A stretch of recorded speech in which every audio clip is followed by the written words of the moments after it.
Hey guys, welcome back to the channel. This is a story about what if Naruto wants nothing to do with Konoha and Dragon Ball. Before I start, please support for more amazing content and do consider subscribing to my channel and share this video with your friends. This is written by Zylerix and link in the description and support writer. Let's start the video. I never imagined my end would be this humiliating, Frieza said weakly as he was on the ground with his other half of his body and arm close by. After accidentally getting cut clean into two by his own death disc from behind, he became completely immobilized. He wasn't able to do anything to win the fight with a legendary Super Saiyan. Goku stared at Frieza and said, even though you may reap what you sow, this ain't like you, what a miserable end. Somehow or the other, I'm going back to Earth. Now share the same fate as planet Namek, which you yourself have destroyed, as he turned around and began to walk away from Frieza. Frieza couldn't believe what was happening right now. He was a tyrant, the ruler of the universe, yet he wasn't able to defeat a mere Saiyan. His worst nightmare came true, a Super Saiyan. Goku had finally managed to achieve the legendary Super Saiyan transformation after killing Krillin and awakening the rage inside Goku. No one had ever done this much damage to his body. He had never faced an opponent this strong aside from Beerus the Destroyer. Beerus was an exception, however, he couldn't accept the fact that a mere Saiyan was able to defeat him. This left Frieza to have no choice but to beg for mercy. Help, he said weakly, coughing out blood in between as a pool of blood poured from his sliced body. Goku ignored Frieza and continued to walk away. Help. Frieza begged, raising his voice a little higher. This time, Goku stopped in his tracks and began to grit his teeth, as if he was hesitating and actually considering to save the monster who had killed so many innocent people. Please save me, Frieza begged, his voice hoarse. Goku turned around and glared at Frieza. You dare ask for anything for yourself, you have many people have you killed as they begged for their lives like that. Please save me, Frieza pestered. Goku growled and pointed his palm towards Frieza, charging a Kai Blast and shot it towards the tyrant. Instead of killing him, the Kai Blast enveloped him and began to glow. Frieza suddenly felt a little surge of power running through his veins as he began to wonder what Goku had just done. The Super Saiyan brought his hand down and began to say, I've shared some of my Kai with you, knowing you should be able to get out of here with the Kai I've given you, the rest is up to you. Frieza widened his eyes in shock, unable to believe that a monkey scum like Son Goku would be so kind to his opponent, kind enough to share his Kai in order for them to escape. This did not open up Frieza's eyes, however, it only humiliated him further. As Goku continued to walk forward, Frieza pushed his body with great difficulty and levitated from the ground since he couldn't use his legs. He was glaring daggers at the Saiyan. This is quite unexpected that you would share your Kai with me, you monkey scumbag. Goku stopped and glanced behind his shoulder before saying, you can survive in the vacuum of space, right? So hurry up and leave this planet. Survive and come to understand the blessing that is life. Frieza at first seethed with rage, but he quickly regained his composure and began to chuckle menacingly as he flew towards Goku and appeared in front of him. No matter how you may struggle, you can't survive in the emptiness of space. All that awaits for you is death. As he circled around Goku before stopping behind him. Ha ha ha ha. The planet will explode in any second now, you won't be able to reach your spaceship in time. Plus, even if you do find your spaceship, just remember that it was wrecked by Vegeta. Frieza mocked, laughing. You Saiyans are really monkey scum after all. You won't be able to depart this planet. You will perish together with this planet while I survive. Isn't it ironic? You, the one who won the battle, will die while I'll be spared. That's because you do such impudent things as sharing your Kai with me. Goku's face still showed a look of seriousness. However, he did say, I will live too, as he looked forward and continued, you'll see. With that, Goku powered up his Super Saiyan aura and flew towards the sky in search of his spaceship, causing Frieza to rage some more. He began to remember all the times Goku had humiliated him. Flashback. I'm stopping, Goku suddenly said. What was that? What do you mean by I'm stopping? Frieza questioned. There ain't any reason to kill you, you should go on living with the shock you have undergone here in tranquility. Flashback end. Frieza also began to remember the first time when he met Goku. It all happened right before he was about to kill Vegeta. Flashback. So you're Frieza? You're much more of a runt than I'd imagined, Goku admitted. Frieza smirked and scoffed. So there are still more Saiyans remaining, huh? Goku Kaioken vs Frieza final form. 50% power, he says. Whether he's bluffing or not, all I can do is put everything I've got in this Kaioken 20x. Goku shouted, powering up soon after with a reddish aura around him. Kaioken 20x. He dashed forward at an incredible speed all of a sudden and appeared right in front of Frieza in an instant, shocking the tyrant. With no time to waste, Goku delivered a ferocious punch to Frieza's face, sending him flying away. Goku quickly cupped his palms and chanted, Kamehame. Frieza managed to stop in midair and regain his balance. However, as soon as he set his focus back at Goku. Ha! Goku yelled as he shot the Kamehameha wave forward towards the tyrant. Frieza managed to block the attack to some extent as he struggled to deflect it. However, the blast was very powerful and it took Frieza a while before he could finally deflect it with a Kai blast of his own, causing a massive explosion. Kaboom! Goku stared at the cloud of dust in anticipation. As soon as it cleared, he saw Frieza in the air. Apparently, the attack wasn't enough to take him down. Frieza thought, that was a close one, how does that lower life form of a Saiyan have so much power? He stared at the palm he used to block the Kamehameha wave and saw lots of scratches and bruises. This is the first time someone has caused this much damage to my body, Frieza growled. You damn Saiyan. And charged towards Goku. That one hurt. Frieza also remembered when Goku had charged up his spirit bomb and had almost killed him. He was humiliated after receiving so much damage, so he had to kill Krillin in order to make Goku suffer. But that's when Goku transformed into the legendary Super Saiyan and beat Frieza to a pulp. Even at 100%, he was still no match for him. Flashback end. I am the greatest in the universe. I am Lord Frieza, ruler of the universe. Which is why you must die at my hands. Frieza shouted and directed all of his Kai into the palm of his hand before firing it at Goku. Goku said as he glanced behind his shoulder and saw Frieza's Kai blast heading straight towards him. Scowling, the Forgotten Saiyan turned around and exclaimed, you stupid bastard. Goku shot an instant Kamehameha wave using only one hand and shot it towards Frieza's attack. Both Kai attacks clashed together, however, the Kamehameha wave was more dominant and soon enveloped Frieza's attack before hitting the tyrant, engulfing him in the blast. Kaboom! The Kamehameha wave destroyed most of the landscape around them, kicking up lots of dust. Goku looked at the place where Frieza was supposed to be and showed signs of sadness. He truly wanted Frieza to live and give up his evil ways. But the tyrant never learned his lesson. It was indeed pitiful, but nothing could be done about it. Frieza was now done for and it's time get out of Namek before its inevitable destruction. With that, Goku skyrocketed towards his spaceship in hopes of escaping soon. He had achieved victory against Frieza and there was nothing else to worry about except escaping from Namek. King Kai's planet. King Kai was watching Goku return back to the spaceship with a pensive look on his face. This caused Tien to ask, King Kai. What happened to Goku and Frieza? Frieza is dead, King Kai answered. What? Yamcha, Tien, and Chiaotzu exclaimed in unison. Goku shared some of his Kai to Frieza to give him a chance to live. However, he took that as an opportunity to kill Goku with the remaining power he had and Goku had no choice but to kill him in the end, the North Kai explained. Then Goku has won. Yamcha cheered.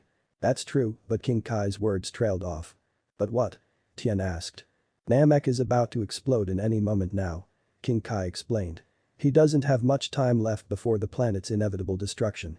He's heading towards Frieza's spaceship, but it's broken. I don't think there's anything to worry about. Goku has overcome many obstacles in the past. He should be able to overcome this one too. After all, he is a Super Saiyan. Yamcha assured. I hope so. In any case, Goku escapes soon. King Kai hoped. Planet Namek. Goku was still on his way towards Frieza's spaceship at full speed ahead as he thought to himself, damn it. I don't have much time left. Suddenly, Frieza's spaceship came in sight. He quickly got in the spaceship and busted open the door of the control room. The control room was where commands for setting the coordinates was located. Or so he thought. Damn it. This isn't the control room. Goku cursed and continued to search frantically for the control room. It took about a minute to find the control room after searching from room to room. He blasted the entrance of the room and quickly sat on a chair next to the control panel. Goku activated the system and thought to himself, good, this spaceship is just like the one I had come in, but where's the startup switch? The Saiyan kept searching until his eyes locked onto a button that seemed to be larger in size compared to the other ones. This one. He pressed it and sure enough the spaceship began to start running. Or not. The spaceship suddenly failed the startup process. Goku kept on rapidly pressing the start button in hopes of starting the damn engine, but to no avail. Frustration began to grow inside him, which led him to repeatedly smash the control panel. Suddenly, the ground below the spaceship collapsed as it was not falling into lava. Goku knew he would die in the lava if he didn't escape this one. With no choice, he flew outside the spaceship as it fell into lava. Damn it. Goku said, gritting his teeth. Namek is about to explode in approximately 10 seconds. Damn it to hell. Goku shouted. There were only about 5 seconds now before the destruction of Namek. He realized that he was really going to die after all. But that's when he saw a ray of hope. From the corner of his eye, he saw a metallic white pod falling into the lava. Wait a second, that spaceship probably belongs to one of Frieza's men, I could use that to escape. Goku quickly dashed towards the pod and grabbed it before it could fall into the lava. He quickly got inside it and closed the door of the pod and began to start the engine up. With just 3 seconds left, Goku wasn't sure if he would make it in time, let alone if the pod was in the right condition to work. Fortunately, the pod did work and it skyrocketed into space and escaped right before Namek exploded. Kaboom! In the space pod. Goku was typing the coordinates to Earth. However, it denied the command input for some reason and instead started to go in a different route. The Saiyan had no idea where it was going, but before he could think anything else, he turned back to normal and passed out of exhaustion as darkness enveloped him. Planet element a different Earth Konoha. It's been 2.5 years since we left the village, right? Naruto asked. It sure has, Jiraiya answered. Both Naruto and Jiraiya had just returned back from vigorous training after 2.5 years. Naruto had blonde hair, large blue eyes, whiskers on his cheek, wore an orange and black jumpsuit, as well as black sandals. He also had a ninja pouch on his waist and had grown taller since last time and wore a backpack. Next to him was Jiraiya, who appeared to be in his 50s with waist-length spiky white hair that was tied back in a ponytail, along with 2 shoulder-length bangs framing his face. He had red lines running from his eyes down the sides of his face till they hit the jawline, as well as a noticeable wart on the left side of his nose.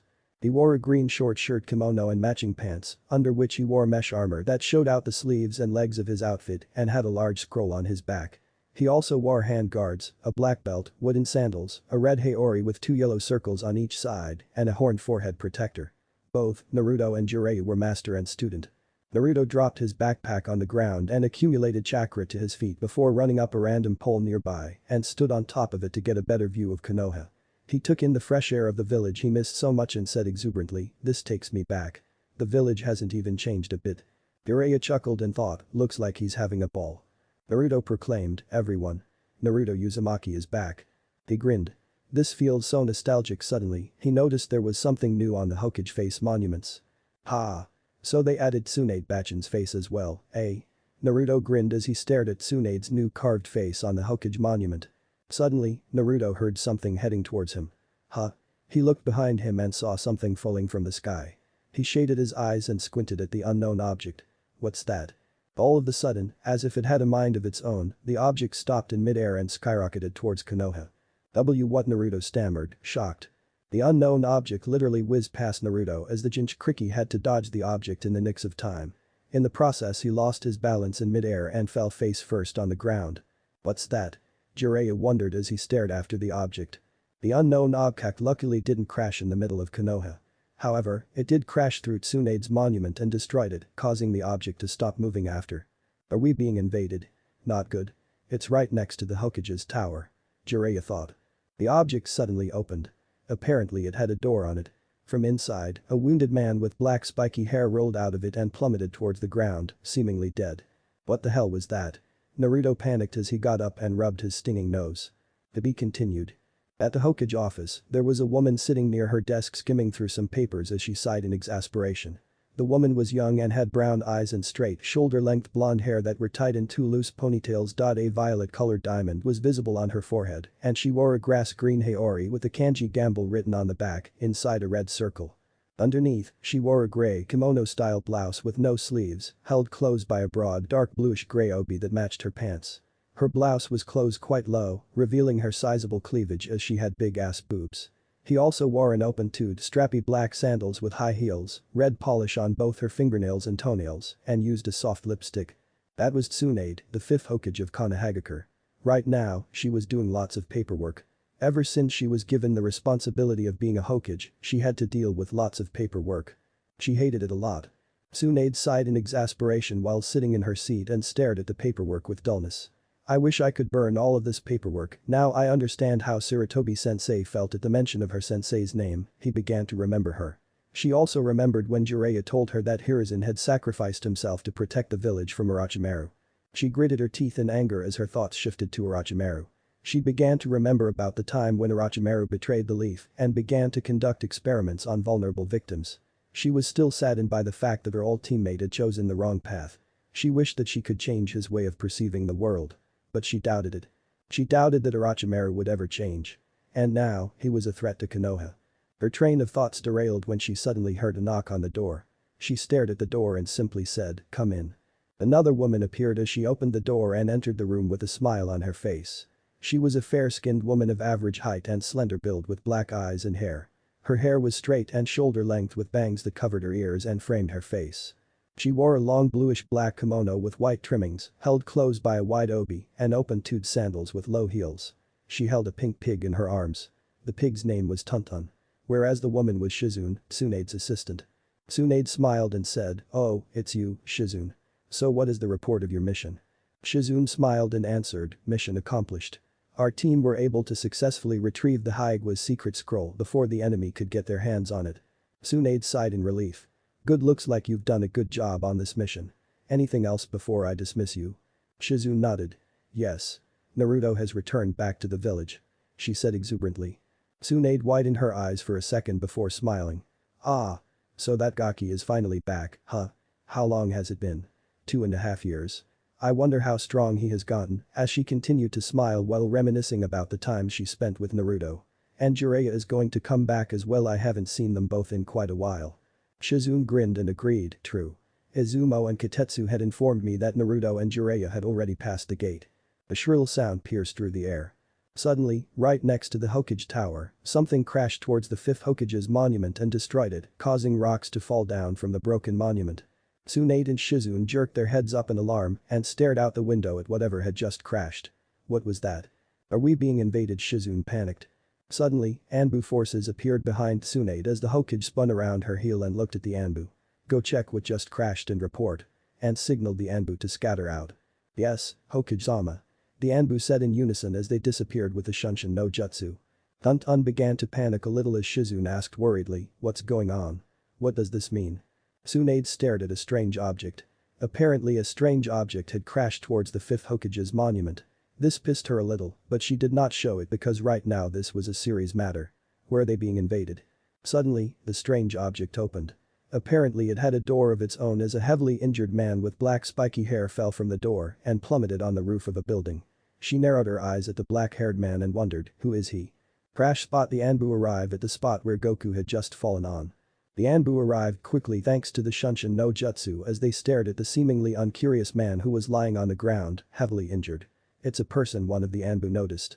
The leader of the Anbu squad signaled them to proceed ahead with caution. With that, the Anbu squad did as they were told and slowly proceeded forward towards Goku's unconscious body. Once when they were close enough, they began to stare at the body, checking whether he was alive or not. "Is he dead?" one of the Anbu wondered. "I'll check his pulse," the Anbu leader decided. "Be careful, Captain. For all we know, that man could be a bogey trap sent by another village," one of the Anbu warned. "Yeah, I know, that's why I need all of you to back me up," the Anbu leader responded as he gestured his teammates to cover him. The Anbu squad nodded and began to cover him as the leader was about to check Goku's pulse when Goku's eyes slowly shut open. "He's alive," one of the Anbu pointed out. Where am I?" Goku mumbled as he stared at the Anbu. Who are you?"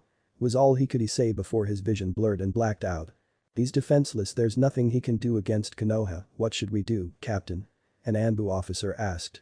"That man will be under my care from now onwards," a voice said. The Anbu group turned around and saw a man with a scar on his face. It was Ibiki. Ibiki glanced behind his shoulder as Tsunade had just appeared behind him. He asked, "Tsunade-sama, may I take this man to the interrogation room?" "Alright, I will leave him under your care. You'll have to find out who is he and what his intentions are. Find out why he destroyed the Hokage monument and report to me," Tsunade ordered. "Yes, Hokage-sama," Ibiki said as he strode over to the unconscious body of Goku and picked him up, placing him on his shoulders. He noticed that Goku was quite heavy, but of course, it was nothing to him as he had enough strength to carry people heavier than him. Tsunade stared at the space pod that was stuck between the rocks of the broken monument and thought to herself, what is that object? I'll have to have our scientists examine it and see what it is. With Naruto and Jiraiya. Whatever that was, it just destroyed Swan Bachin's face. Naruto pointed out as he stared at the destroyed monument. "Hiro Sennin, what just happened?" Jiraiya displayed a serious expression and said, "It would seem that the village is getting invaded." Naruto widened his eyes in shock and stammered, What? But why?" Jiraiya gestured Naruto to stop for a moment and answered, "That's only an assumption, but if it is an enemy, then it must be the Akatsuki." Naruto punched his palm and displayed a confident smirk. "Heh. Count me in. Time to show the Akatsuki my new techniques." Before Jiraiya could argue, a voice cried, "Naruto."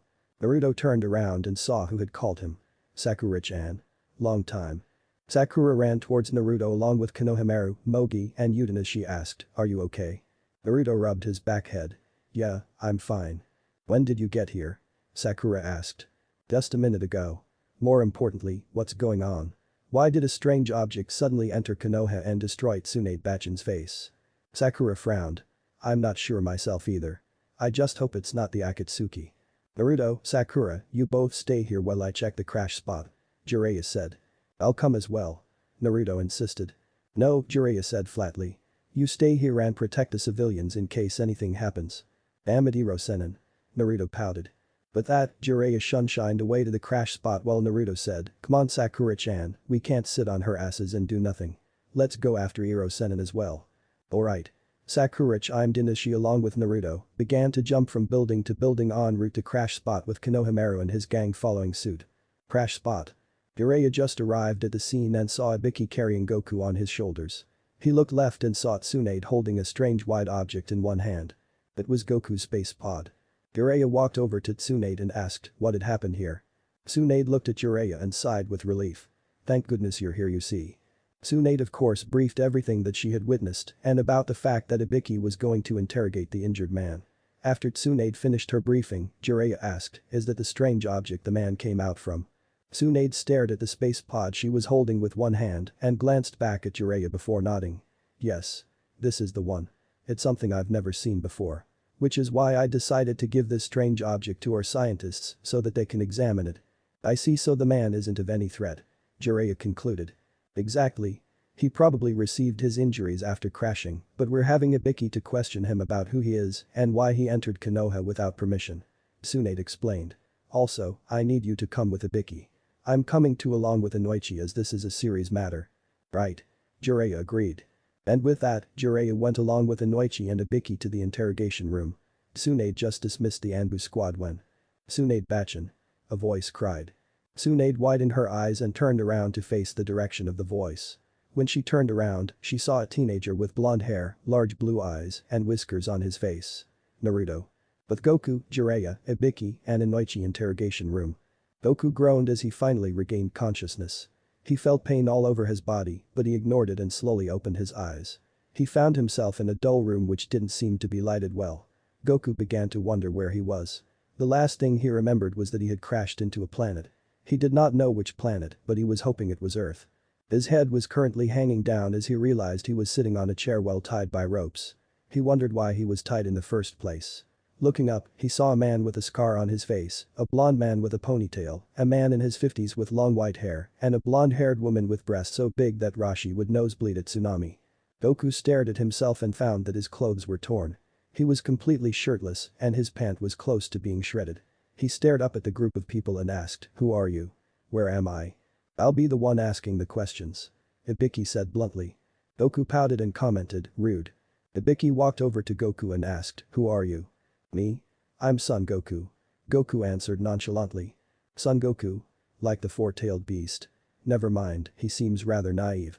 I need to ask him more questions." Ibiki paused for a moment as Goku asked, "Where am I right now?" "You're in Konohagakure right now."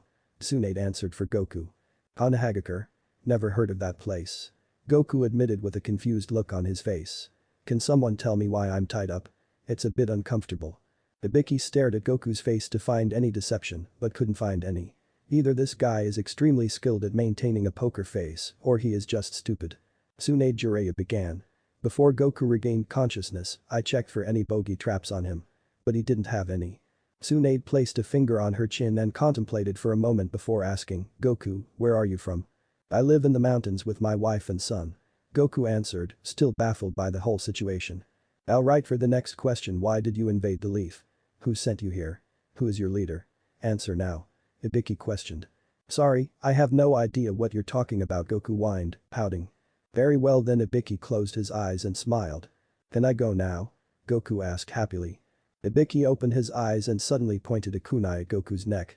"I have many ways of torturing my victims. If you don't answer my questions honestly, I will torture and bestow upon you excruciating pain. Now who are you working under?" Suddenly, something loud began to grumble. It was Goku's stomach. Goku chuckled and asked, I'm feeling kinda hungry after fighting someone, can I have something to eat? I'll answer your questions later. Ibiki, Tsunade, Jiraiya and Inoichi stared at Goku incredulously as his stomach began to growl some more. Inoichi sighed and requested, get some ramen for Goku-san, will ya? I feel that this man is innocent. Wait, Ibiki suddenly said. You said you were feeling hungry after fighting someone. Did you get all these injuries from someone you were fighting? Goku nodded. Oh right. I did. I fought a strong opponent before escaping and coming here. Escaping? Ibiki wondered. Strong opponent? Jiraiya wondered. Inoichi asked, could you explain everything to us? Right, Goku began. Well, he was fighting on a different planet called Namek against a powerful opponent known as Frieza. He was the Triumph of the universe until I defeated him. I had received this damage while fighting with him and planet Namek was at the verge of destruction. And I barely escaped before making it back to Earth. Planet Namek? Frieza? Tsunade questioned with her arms folded. Ah well, it's a long story, but you see I had gone to Namek to collect these things called the Dragon Balls. Collect 7 of them and they will be able to grant any wish. Me and my friends had gone to Namek to collect the Dragon Balls because my friends had died against a strong enemy and so we needed the balls to revive them back to life. So you claim to have fought a strong opponent from outer space? Swan asked, staring at Goku skeptically. Goku answered, yeah, exactly. After his explanation, Tsunade glanced at Ibiki and asked, Ibiki, is he telling the truth?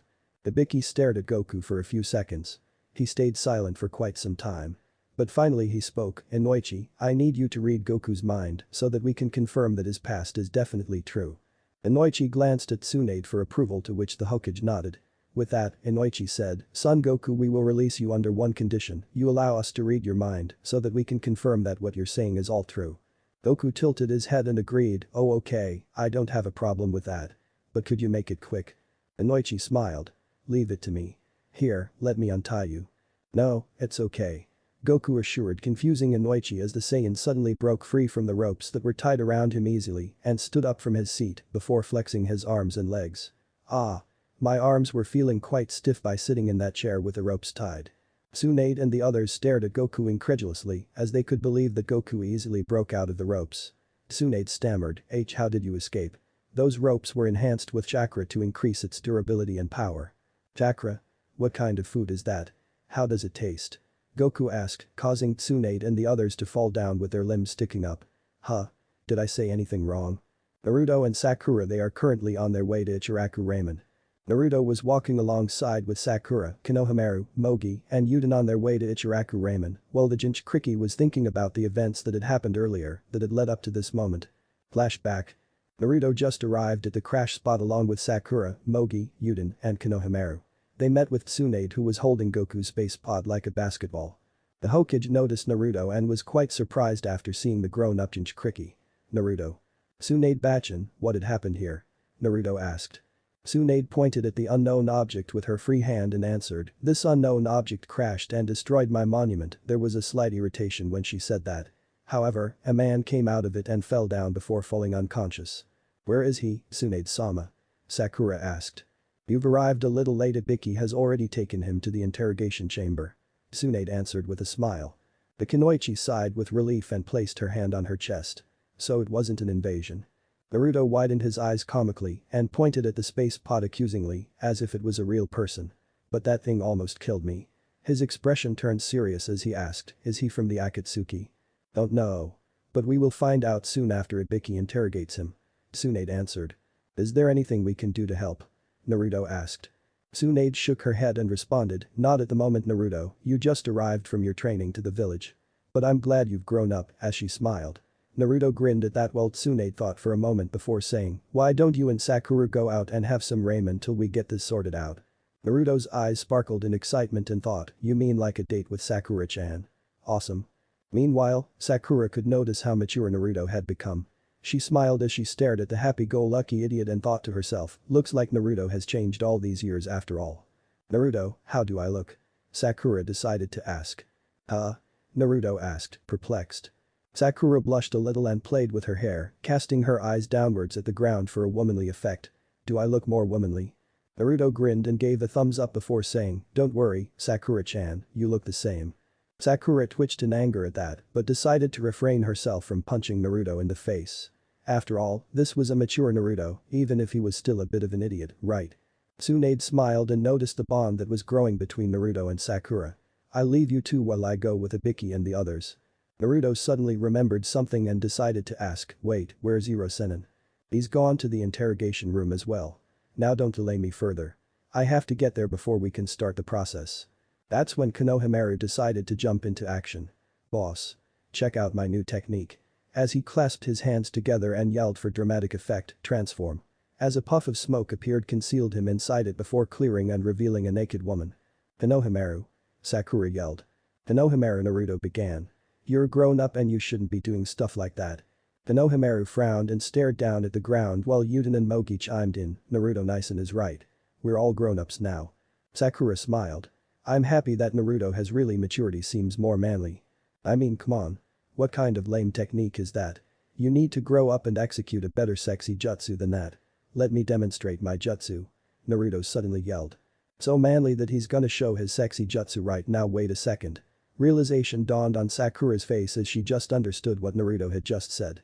Twitching in annoyance, she realized that Naruto hadn't changed at all and decided to send a ferocious punch onto Naruto's face, sending him flying from the Hokage Tower to the center of Konoha as Naruto shouted, "Ai." Konohamaru quickly reverted back to his original self and cowered in fear. Sakura Nichin is still scary as ever. As Naruto crashed towards the center of Konoha, he thought to himself, apparently Sakura-chan's punches have gotten even more powerful than the last time. Flashback end. Naruto winced as his face was still paining from the last punch he had received from Sakura. He wondered how Sakura had gotten so strong in just 2.5 years. Sakura stopped in her tracks and said, "We're here at Ichiraku Ramen." Oh well, at least Naruto gets to have ramen with Sakura. Naruto, Konohamaru and the gang followed suit as they entered the shop and took their seats. They were soon greeted by the shop owner who had known Naruto for years.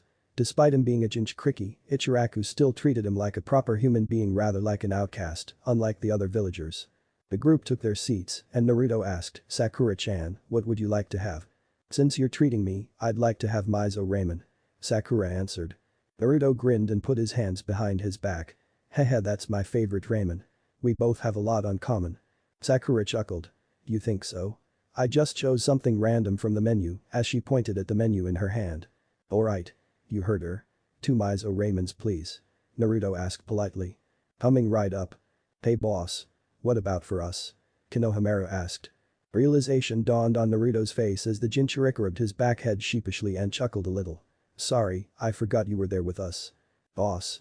Mogi whined. "That's rude. How could you forget us like that?" Konohamaru justified. And so, the group were pretty much having a ball chat after that.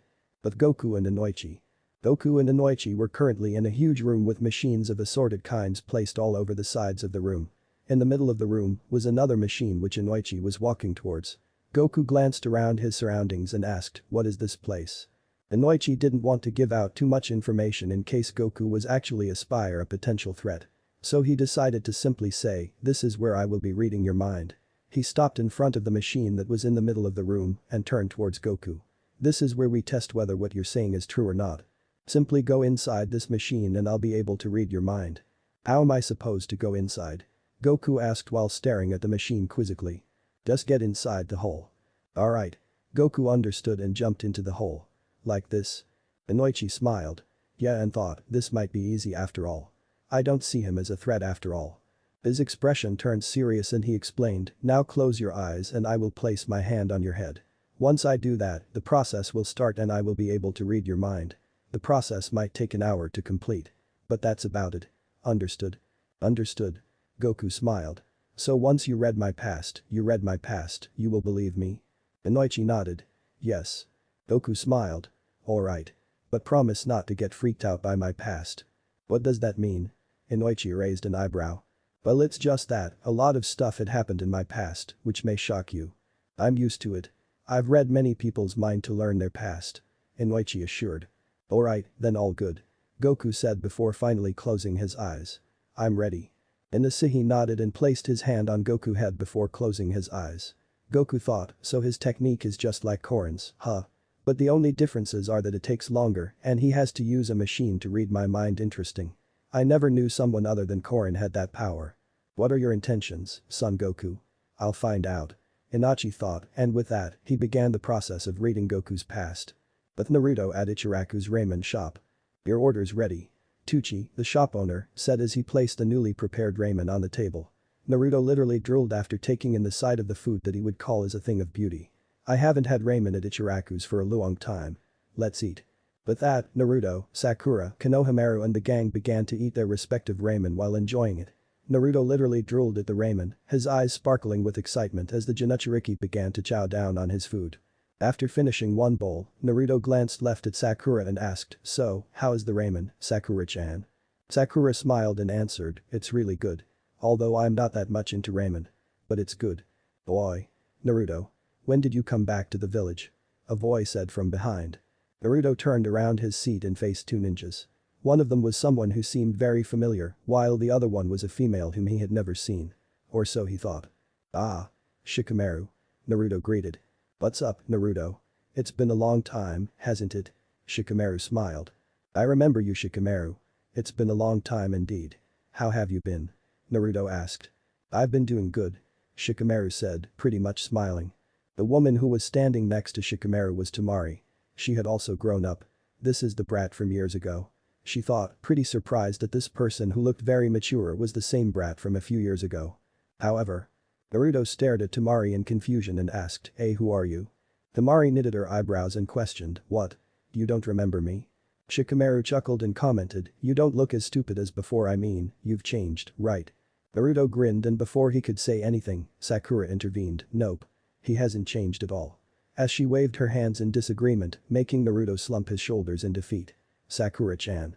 Shikamaru chuckled nervously and rubbed his back head while and concluded, "Yeah, I thought so." Naruto straightened his posture, forgetting immediately what Sakura had said and asked, "So what are you two doing walking in the streets of Konoha?" Shikamaru smiled and responded, "We were just delivering some documents to Tsunade-sama." Naruto took a moment to digest the response from his friend before a thought suddenly crept up his mind. He stared at Shimakaru and Tamari suspiciously and asked, "Are you two by any chance?" as he got close to his friend and whispered, "On a date?" Shikamaru twitched his eyebrows in annoyance and quickly denied, "Huh, no, we're not. I told you, we had just come back from delivering documents to Tsunade-sama." Tamari placed her hands on her hips and scowled. "Yeah. Why would I date him anyway?" Sakura got angry and immediately clobbered Naruto on his head, making the Jinchuriki wince in pain as he rubbed his forehead to relieve himself from the pain as much as possible. "Ow. Sakura-chan. What did you hit me for?" Sakura glared at Naruto and scolded, "Naruto. Can't you just shut up for once?" Naruto pouted and mumbled, "Sakura-chan." Shikamaru sighed and dug his hands in his pockets. "Anyway, did you hear about what had happened in Konoha about 15 minutes ago?" Naruto turned his attention back at Shikamaru and asked, "What are you talking about?" Sakura facepalmed and intervened, "Naruto, he's talking about that strange object that crashed against the 5th Hokage's monument." Naruto's eyes lit up in realization as the memories of the object appearing in Konoha came back to him. "Oh yeah. I remember that. I saw that crash too." Shikamaru closed his eyes and sighed. "Yeah, apparently, there was a badly injured man found in the strange object. They've taken him to interrogation now though." "Tell me about it, I was nearly hit by that ball thing," Naruto told. Shikamaru widened his eyes in shock and took a step backwards. What, really?" "Yeah, I was on a pole in Konoha when that strange object suddenly appeared and hit me. Luckily I was able to dodge it in time thanks to my improved reflexes," Naruto proclaimed, grinning at his last statement with proudness. "So where were guys returning from?"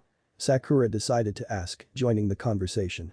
"Oh, we were just coming back from the Sand Village. Apparently, we both had a mission to do for the Kazekage," Shikamaru answered. "Wait, who's the current Kazekage?" "Last time, the Kazekage was killed back when Konoha was invaded," Naruto asked. Tamari smiled and answered, "Oh, the new Kazekage. The new Kazekage is. Ara became Kazekage," Naruto said. "That's awesome. I won't be outdone, no matter what. And I will become Hokage." Sakura smiled and thought to herself, I guess Naruto has matured. But Tsunade and the others outside the mind-reading sector. Tsunade, Ibiki and Jiraiya just entered the mind-reading sector to check on what Inoichi was up to right now. Just as they thought, Inoichi had already gotten down into business as he was currently reading Goku's past. Or actually, he was about to when Tsunade decided to ask, "Have you already begun?" Inoichi turned around to face the Hokage and bowed with respect. "I was actually about to begin. Apparently, Son Goku here complied with me and he's allowing me to read his past. Doesn't it seem a bit too convenient?" Tsunade nodded in agreement and responded, "It does, Inoichi. However, I've bought Ibiki here in case he tries to resist." Me and Jiraiya will have to take care of Naruto and Sakura while you both take care of Goku here. Ibiki walked towards Inoichi's side and bowed in respect to the Hokage. Yes, Tsunade-sama. Tsunade folded her arms and nodded. Very well, Jiraiya and I will be leaving now, and with that, she turned around and headed for the exit as the perverted Sennin stared at Goku for a few seconds before turning back to the exit and following suit. Ibiki turned his attention towards Inoichi and nodded. Alright, you do your thing, and I'll make sure that he doesn't escape. Hey, I'm feeling hungry, Goku whined. Inoichi sighed and reassured, I told you, Goku, I will give you whatever you like to eat, given that you are proven to be innocent. So I will have to first read your mind to understand your past actions. Based on that, we will be making our decision. Goku sighed and agreed, I see how it is. Alright then. I'll wait. Ibiki and Inoichi exchanged looks as the latter commented, he seems like a really nice guy to me. But don't let that fool you, for all we know, he could be just acting. With your jutsu, you should be able to see through his deception. Yeah, Inoichi nodded in agreement and turned his attention back at Goku. Ready? Yeah. And with that, Goku and Inoichi closed their eyes before the latter activated the jutsu and proceeded with his investigation while Ibiki was beside him as a backup. His guard was up because he didn't want Goku to escape in case he somehow escaped from the jutsu. Inside Goku's mind. The process had begun as Inoichi dwelled inside the past of Goku. He first wanted to start with the Saiyan's birth. Usually he wouldn't do that, but in order to understand the mysterious man fully, he had to do it. With his jutsu he could see from Goku's point of view. It all began with a cry of a baby. Through Goku's point of view, Inoichi saw darkness at first. But soon, the baby's eyes slowly opened. The first thing Inoichi saw was some sort of transparent material above him. Apparently, the baby was in sleeping position. The baby seemed to be in some kind of strange pod and above it was a glass door. Through the glass door, there was a concave-shaped glass wall, and apparently it seemed that the baby was in some sort of room. It didn't seem like a hospital room, which rather confused him. But what surprised him at first was what was showing beyond the glass wall. Is that outer space? How's he up there? Our scientists may have telescopes, but they don't have the technology to get up there without suffocating to death. Inoichi thought as he continued to watch from Goku's point of view. Another cry was heard. The sound of the cry was coming from beside Goku. Perhaps there was another pod beside Goku with another baby. Most likely. So maybe this place was some sort of hospital. Two figures appeared before Goku's pod and stared at him. Inoichi widened his eyes in surprise when he saw two people that weren't human at all. They were humanoid in some way, but they looked like creatures of different species. The first creature had some sort of green device attached to his left eye. He wore a blue battle armor and resembled a lizard. Whereas the other creature also had a device of his own attached to his left eye, however the color being red. This creature looked more like a chameleon. Inoichi thought, who are these people? By any chance are they victims of Orochimaru's experiment? That theory was quite plausible since Orochimaru was capable of turning his experiment subjects to mutated living beings. But there was one thing that did not match with this theory. Why were these creatures in outer space? So, this is Bardock's son, Kakarot, huh? The lizard creature said as he curiously stared at the baby in the pod. Yeah, apparently, he takes after his father in the looks department. The chameleon creature pointed out. Yeah, the hair especially gives it out. The lizard chuckled and stared to his left. Well, and would you look at the other baby next to Kakarot? His name is Broly. Apparently unlike Goku, he looks a bit dull. Both creatures laughed together with no humor as they mocked Broly. Both creatures then stopped laughing and stared back at Goku as the chameleon urged, alright, we should now send Bardock's son to a distant planet called Earth. Hopefully he should destroy in a few months' time and bring some good profit for planet Vegeta. Meanwhile, while Inoichi was in Goku's subconscious watching all of this, he widened his eyes in shock. What? So they're aliens. And what do they mean by destroying planets for profit? And also why are they calling Goku as Kakarot? Is that his real name? Inoichi couldn't believe what he had just heard. The concept of aliens was out of the question for him. But after seeing so far what was in Goku's past, he was dumbfounded. It had only been a minute and Inoichi was already having the shock of his life. Out of all the shocking revelations he had discovered in people's pasts during his current profession as a mind interrogate, he had never seen anything like this. Hey, how long is this going to take? A voice asked. Inoichi still kept his eyes closed, but answered, it will take time, I can't do it instantly. Oh, that's too bad. Even with closed eyes, Inoichi had a feeling Goku was pouting. He asked, Ibiki, can you just check if there's a Jinjutsu trap in this Goku's mind? Ibiki narrowed his eyes and asked, why do you ask? Do you think there's a potential Jinjutsu trap in his mind? It's just that I'm seeing things that seem out of the world to me, Inoichi responded. Ibiki didn't know what Inoichi meant by that, but he decided to agree with his friend's request nonetheless. Alright, let me check. Ibiki brought his right hand up with his index, middle finger, and thumb facing upwards and began to concentrate his chakra to dispel any potential genjutsu traps in Goku's mind. He then placed his index and middle finger on Goku's head and shouted, "Kai." Ibiki's hand returned to his side as he asked, so, was there a genjutsu trap in his mind? However, Inoichi didn't answer as Ibiki saw his friend sweat a little. He looked slightly terrified. What's wrong? Inoichi quickly snapped out of thoughts and responded while still keeping his eyes closed for the entirety, and no, it's nothing. Thanks for helping me solve my doubt. Ibiki raised an eyebrow. What doubt? What are you talking about? What I'm seeing now isn't a genjutsu, Inoichi said as he continued to intently look into Goku's past. Back to Goku's past. The scene suddenly started to distort. For some reason, the memories were being corrupted, which was pretty weird for Inoichi. The scene now changed. On second thought, let's not do this. A female voice said. Bardock and Jine were currently jumping from land to land, with the husband holding Goku's space pod on his forearm. Don't worry. If I turn out to be wrong, I'll go rescue him right away. Bardock assured, with a serious look on his face. In that case, why don't the three of us run away somewhere safe? Jine asked, worried, as both of them stopped jumping and now started walking. We can't. We would be found on their scouters in no time. Bardock answered. But why would you go to such lengths? It's not like a Saiyan man to worry about his children. Jine smiled. There was a slight pause before Bardock responded, maybe it's because I'm always in the middle of a battle. And I'd like to save something instead for once. Especially someone deemed to be a low-class warrior, my son. Bardock then placed the pod down, with the entrance facing him. He saw his son Kakarot Goku crying. I've programmed this pod to go to a nearby planet called Earth. It's a world inhabited by people with lower technology and battle power. Goku stopped crying and noticed his dad looking at him from outside the pod glass. The little boy placed his hands on the pod glass and looked at his dad and mom, wondering why they had locked him in the pod. I think even you'll be able to survive there. Plus, the planet is not worth much, so it's unlikely that Freezer the PTO will target it. Bardock finished. Jine placed her hands on the pod glass and looked at her son worriedly. If Bardock is overthinking the matter, we'll come and get you right away, okay? Bardock got closer to the pod glass and placed his hand on it as well. Listen, you must survive, no matter what. Goku simply raised his eyebrow, genuinely confused at this point. We'll see you later. Jine said. Goku placed his palm on the pod glass, with Bardock doing the same but from the outside. Bye. Bardock said. And with that, the pod started floating upwards before skyrocketing towards Earth. Kakarot. Jine cried. Jine started to cry now as she covered her eyes, wiping the tears.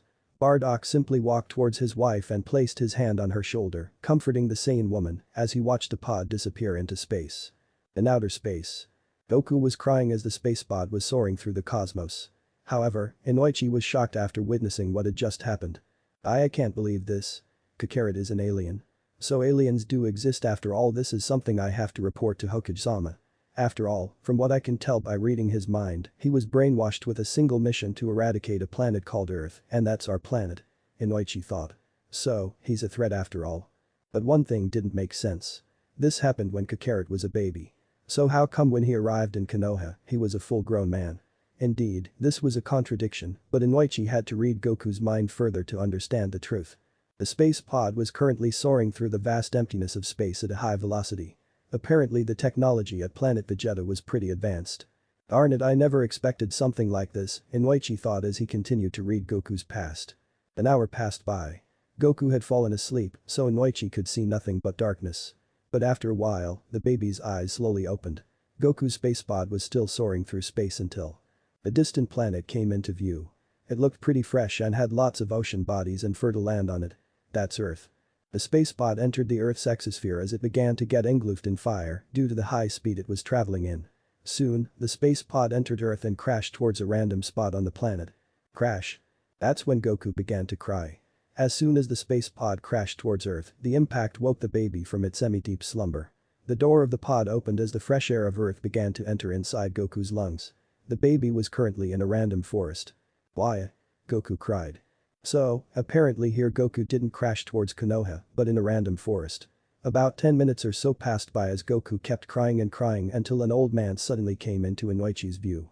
The old man was a short and stubby, with small dark eyes and a bushy white mustache and eyebrows, and is also bald. He wore a Chinese martial arts uniform, which consisted of a sleeveless orange jacket over a long-sleeved black shirt and wore a green hat. The old man stared at Goku curiously before picking the boy up in his hands. Oh my, what is this boy doing in the middle of the woods? And what's this strange object here? As he stared at the space pod behind Goku. The old man suddenly noticed something and lifted Goku a little higher. Oh, what's this? You have a tail. Oh ho ho. Well, we can't just leave you here now, can we? Shall I take you to my home? Goku looked at the grandpa for a moment before suddenly kicking him in the face. Grandpa Gohan laughed. Well, you certainly are a feisty one, aren't you? Ho oh oh. My name is Gohan. And from now on, you will be my grandson. But what do I name you? Grandpa Gohan gave this a deep thought before finally coming up with a name as his eyes lit up. Oh. I know. I'll name you Goku. You like that? You grow up nice and strong, okay? And so began the adventures of Son Goku as Ibiki began to understand more and more of Goku's past. In Tsunade's office with Naruto, Sakura and Jiraiya. Long time no see, you two. I'm sure your training produced good results, right? Swan asked while sitting on a chair with her hands laced and her elbows on the desk next to her. Jiraiya laughed. Do you think we came back without making progress? Naruto gave a thumbs up. It went perfectly. Then show me those results immediately. Tsunade smiled. Show you? What about the guy that crashed into our village not too long ago? Naruto asked. He will be dealt with soon. For now, he doesn't seem to be a threat as he has willingly cooperated with Ibiki and Inoichi. However, I will get the report on who he is and why he is here once they are done interrogating him. I see. Naruto nodded. Well then, back to where we were, I have a certain person lined up for you to face to test your power. And he is over there. Tsunade pointed over to her right at the window.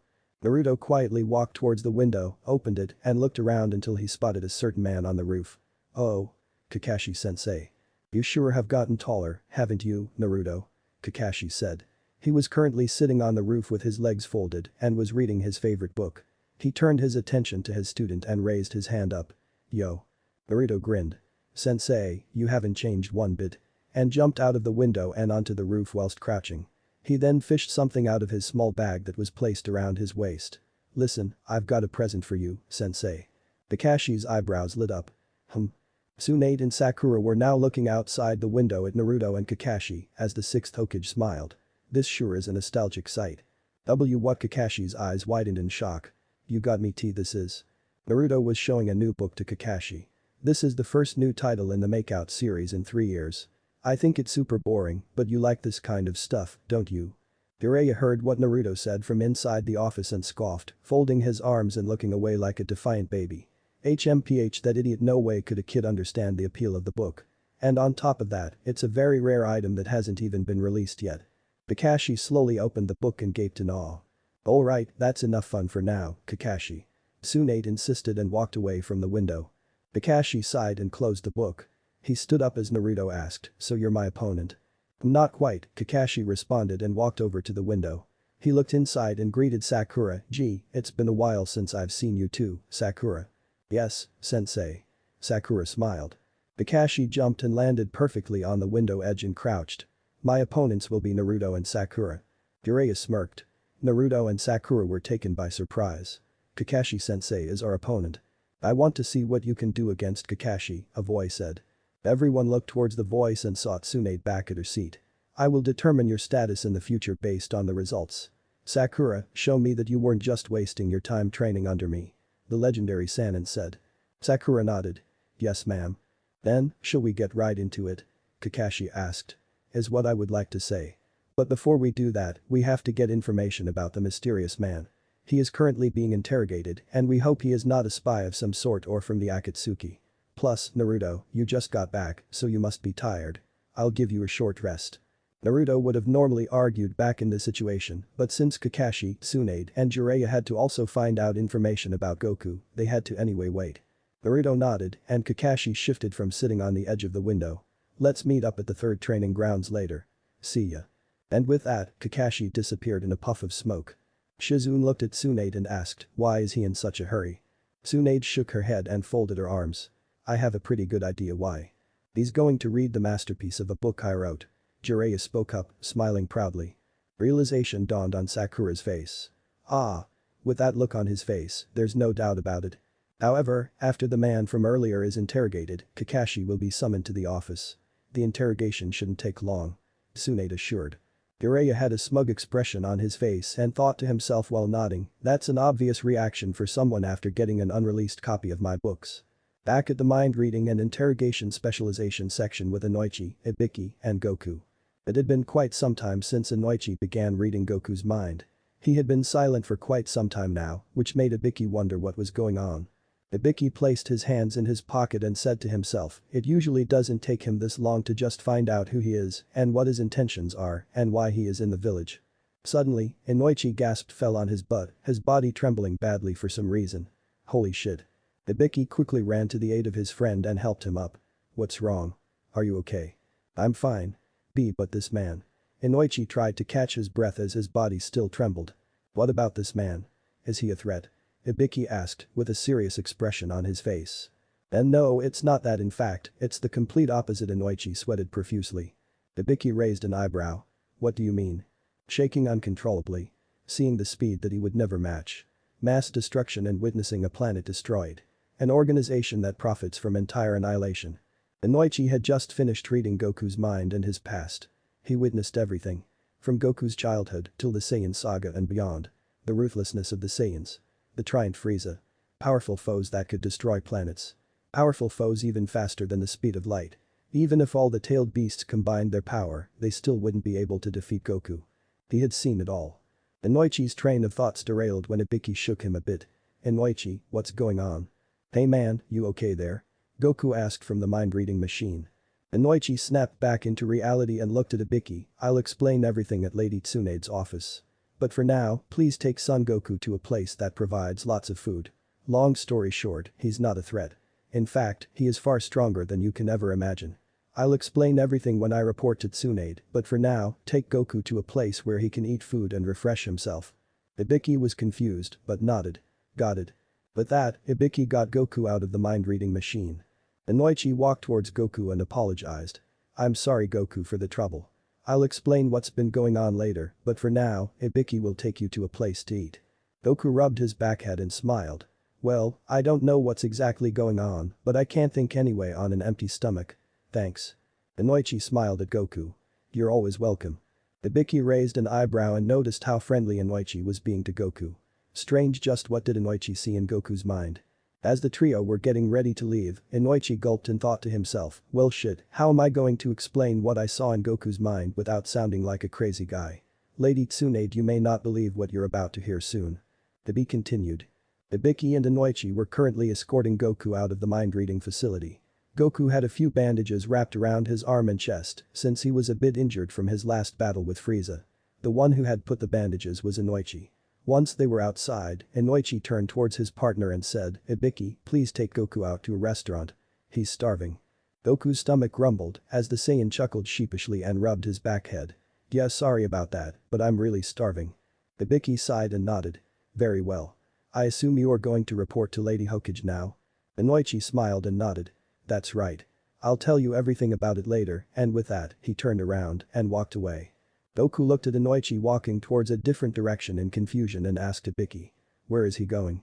Ibiki eyed Goku. He's going to report to the Hokage. Hokage is the leader of this village.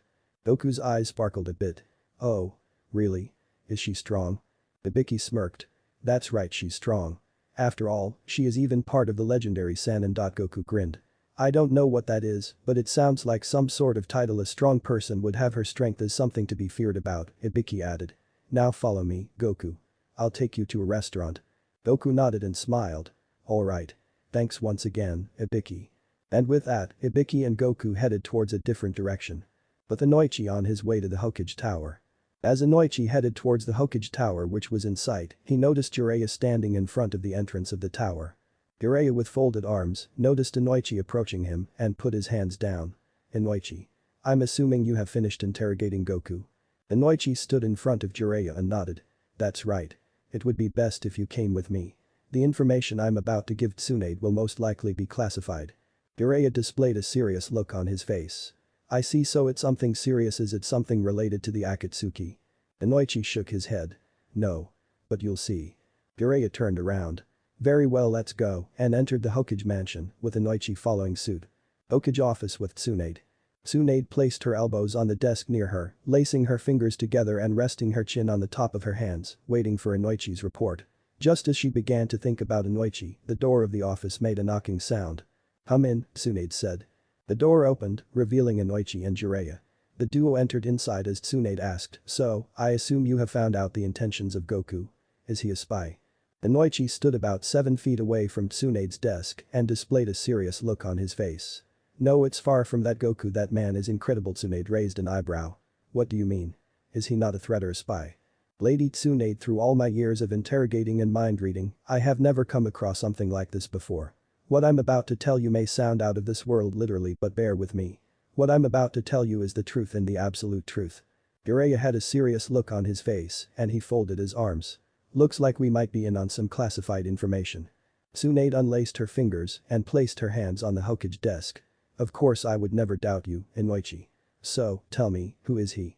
Inoichi gulped nervously before saying, "It all began with a boy named Son Goku. With Hibiki and Goku." As Hibiki was in search of a good restaurant in Konoha with Goku following behind him, he saw Naruto at Ichiraku's ramen and decided to take Goku there. "Goku, I'm going to take you to that ramen shop. Are you okay with ramen?" Goku smiled happily. "Oh. Sure. I'd love to." Hibiki and Goku appeared near the ramen shop and saw Naruto eating some ramen with Sakura next to him. Naruto slurped the last bit of ramen he had remaining and put the empty bowl on the high table of Ichiraku ramen. "That was so good. I'm glad that I could have this date with you, Sakura." Sakura chuckled. "I wouldn't call this a date, you know." After eating his meal, Naruto paid the shop owner money and turned toward Sakura with a foxy grin on his face. Sakura smiled. "You already ate once before. You only wanted to eat again with me?" Naruto grinned. "Yeah. Excuse me." Hibiki cleared his throat. Naruto and Sakura stood up and looked at Hibiki. The blonde ninja said, "Oh. Hibiki. What's up?" Hibiki said, "This man here is Son Goku. He is the man who ended up in Konoha earlier." "You mean he's the guy who almost hit me?" Hibiki sighed.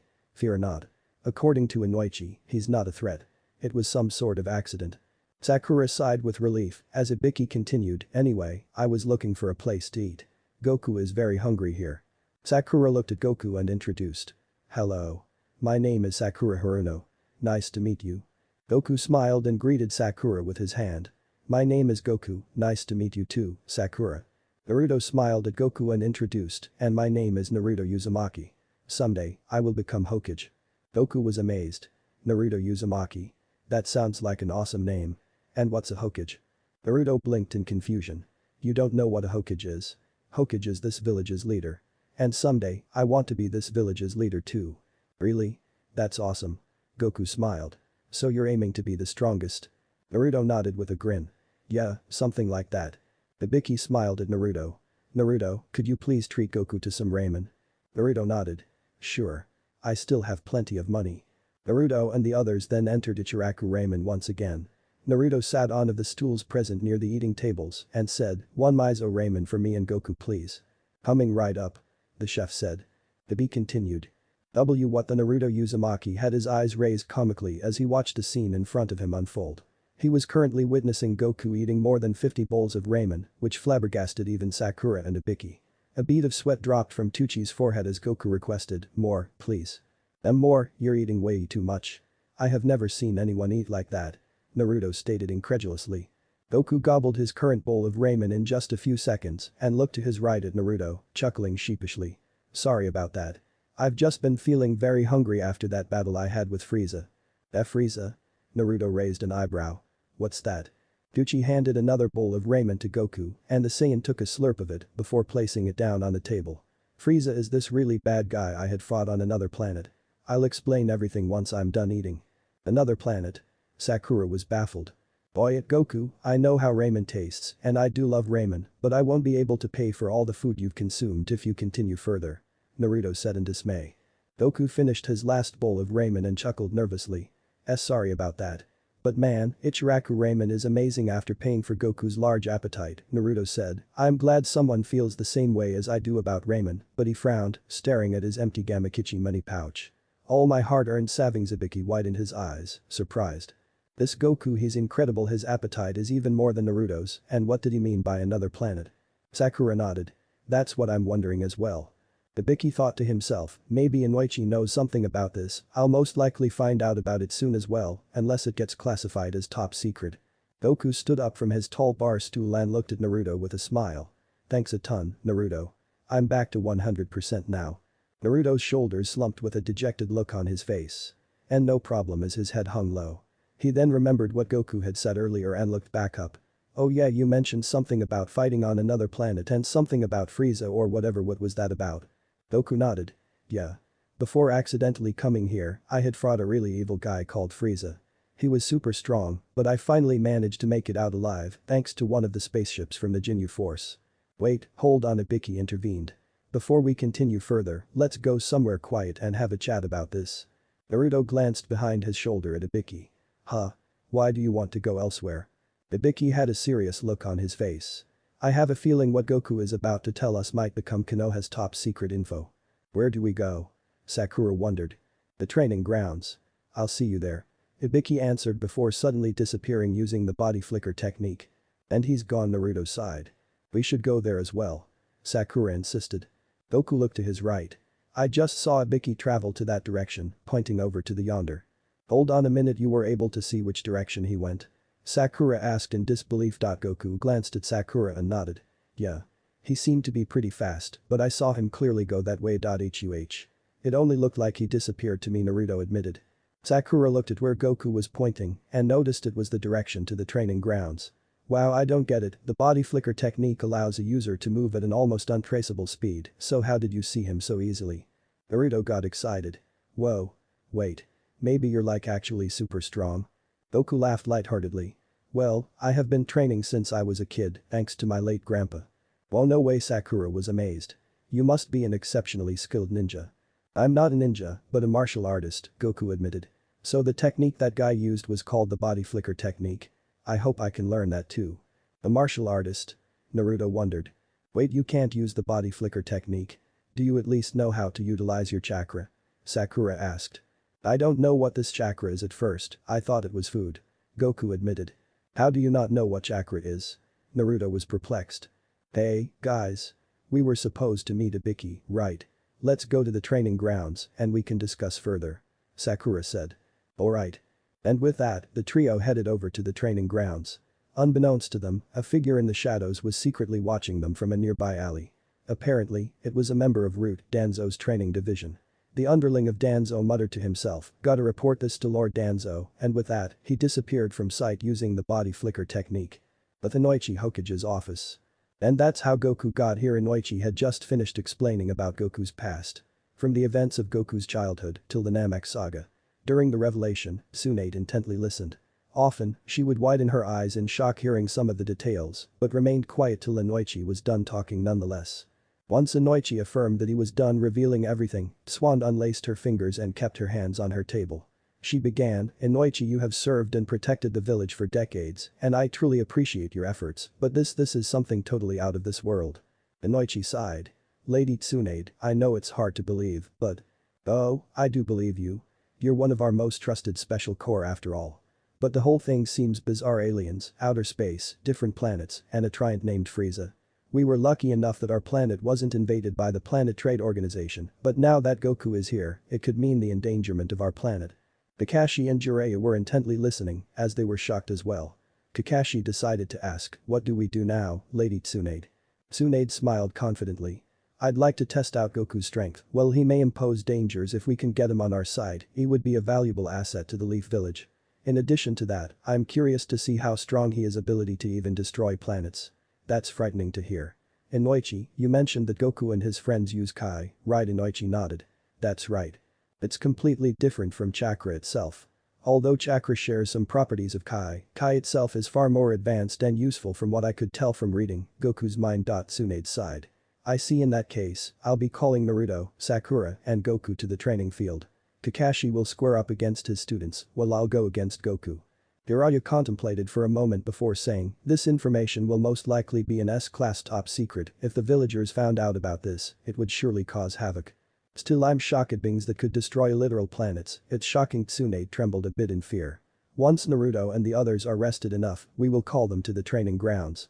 Back with Naruto and the others' training grounds. Almost done, Sakura said under her breath. She had her palms placed on Goku's back while the Saiyan was sitting down on the side of a fallen log.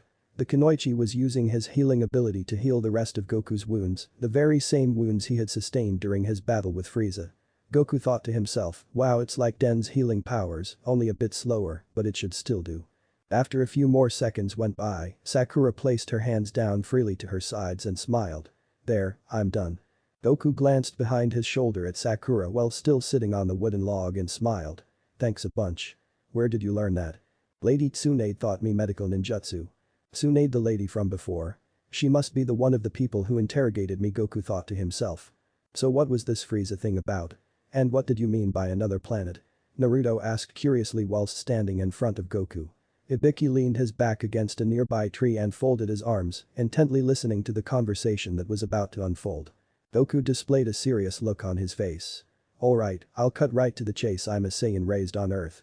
But I had originally come from a different planet called Planet Vegeta. What's a Saiyan? Naruto was baffled. And who is this Frieza guy? Sakura wondered. Frieza, he's a really terrible guy. He was mercilessly killing people from different planets for his own twisted glory. He tried to terrorize another planet where these things called Dragon Balls existed. But I was able to defeat him in the end. Although planet Namek has been blown up, I'm pretty sure Gohan and the others will use the Dragon Balls on Earth to restore Namek back. Goku explained. Goku, maybe it'd be easier if you just explained right from the start. We're kind of lost here. Ibiki suggested. Goku grinned and rubbed the back of his head. Oh, right. Sorry about that. However, before the Saiyan could say another word, a voice said, I didn't expect for you guys to be in the training grounds already. Goku stood up from the wooden log he was sitting on and looked to his left. Inoichi had appeared right next to Ibiki, along with Tsunade and Jiraiya. Naruto looked at the three newcomers and smiled. Pervy Sage, Old Lady Tsunade, and Ino's dad. Ibiki cocked his body upright away from the tree he was earlier leaning on and sidled over to Inoichi. I'm assuming the briefing is done. Inoichi looked to his right at his partner and nodded. Yes. I will brief you about everything as well. However, whatever I'm about to tell you is an S-class secret. Tsunade folded her arms and took a few steps forward. We will start now with your training. Kakashi will be testing both of your strengths. Kakashi-sensei. Where is he? Sakura wondered. I'm right here, Kakashi said from the top of a tree branch. The copycat ninja plopped onto the ground and waved. Yo. He had apparently gotten down from the tree Ibiki was earlier leaning on. Goku looked excited. Oh. Is there going to be some sort of fight? Tsunade smirked. That's right, and you'll be joining Naruto and Sakura as well. However, to make things fair, Kakashi will be paired up with me. Naruto placed his hands behind his back head and grinned like a fox. That's still 2 versus 3, you know. Jiraiya chuckled. Tsunade is the Hokage of our village. I'm sure that you know how monstrous her strength is, right? Count me in. Goku took a few steps forward before standing next to Naruto. I'm ready when you are. He said with a confident smirk. The bee continued. The sound of bells jingling were heard as Kakashi held a pair of bells hanging from fingers that were clenched together. The copycat ninja stared at Naruto and Sakura and explained, well, let's see how much you've grown. You haven't given up on Sasuke, have you? Naruto smirked. Of course not. That's why I continued my training. Kakashi nodded with a smile. The rules are the same as when we first met. I don't care how you do it. Just take a bell away from me. He then attached the bell strings to his right pocket. If you don't.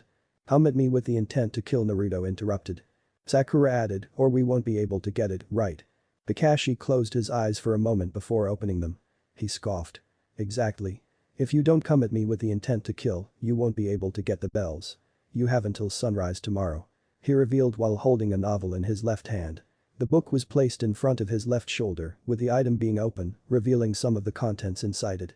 Kakashi then placed a book in front of his chest, as if ready to read the book at his own leisure. Swan walked forward till she was next to Kakashi and stared at Goku, who was in his battle stance. And you, Goku, you will be facing me.